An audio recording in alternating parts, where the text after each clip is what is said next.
tersebut seringkali diajukan oleh teman-teman muslim berkaitan dengan mengapa sih kekristenan dan keyahudian menolak Muhammad sebagai nabi. Mari kita bahas di dalam sesi berikut ini. Alasan yang pertama ialah Muhammad tidak berasal dari bangsa Israel. Alasan ini merupakan alasan yang paling mendasar dan sangat fundamental di dalam Alkitab. Menurut Ulangan 18 ayat 18 bahwa seorang nabi itu harus berasal dari tengah-tengah bangsa Israel yang tidak lain adalah di antara kedua belas suku bangsa Israel itu sendiri. Bahkan dalam Mazmur 137 Allah, Abraham, Ishak, dan Yakub tidak melakukan hal yang demikian kepada bangsa-bangsa lain. Artinya Allah hanya mewahyukan dirinya secara langsung melalui perantara para nabi di dalam bangsa Israel itu sendiri, bukan dari luar. Alasan yang berikutnya adalah metode pewahyuan Allah kepada para nabi.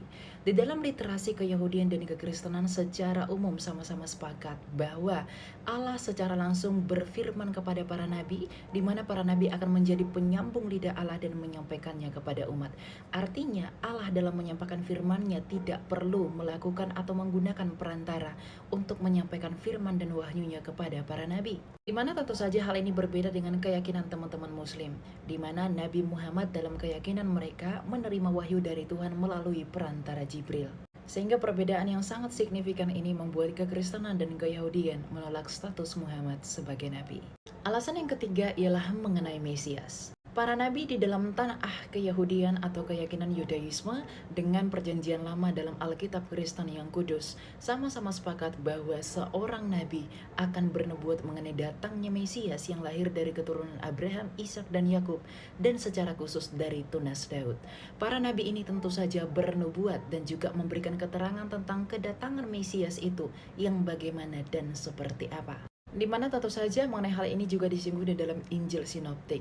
Dalam Lukas 16 ayat 16 berbunyi bahwa hukum Taurat dan kitab para nabi serta nubuatannya akan berakhir sampai tampilnya Yohanes Pembaptis. Jadi ayat ini memang menegaskan para nabi akan menubuatkan datangnya Mesias. Di mana hal ini tentu saja berbeda dengan keyakinan teman-teman muslim.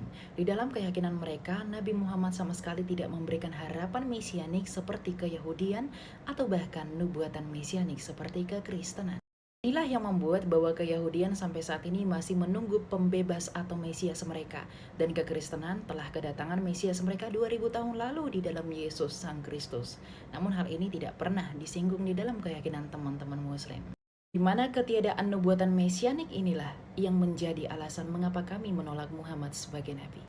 Alasan yang berikutnya adalah seorang nabi harus diurapi oleh Roh Allah atau Roh Kudus.